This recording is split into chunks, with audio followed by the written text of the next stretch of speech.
নির্বাচনের ফলাফল আপনাদের খানিক হতোদ্যম করেছে হয়তো, তবে ইসলাম ও শরিয়া প্রশ্নে আমরা যেভাবে লড়াই করেছি সেটাই আমাদের জন্য গর্বের ও সৌভাগ্যের। দুনিয়ার সাফল্য আপেক্ষিক, জাগতিক কোনো সাফল্যের জন্য আমরা শরিয়া ও ইসলামকে আড়াল হতে দিতে পারি নাই। ইসলাম ও শরিয়া সমর্থন করে না এমন কোনো কৌশল গ্রহণ করি নাই। আমরা আমাদের প্রচেষ্টা করেছি, ফলাফল আল্লাহ পক্ষ থেকে।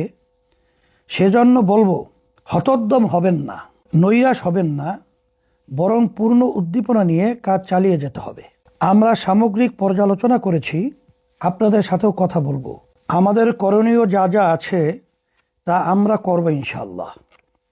আল্লাহ যে জনগোষ্ঠীর 90 বা 91% মুসলিম হিসাবে কবুল করেছেন, সেই জাতির শাসন ক্ষমতায় ইসলাম ও শরিয়া প্রাধান্য আল্লাহ দিবেন।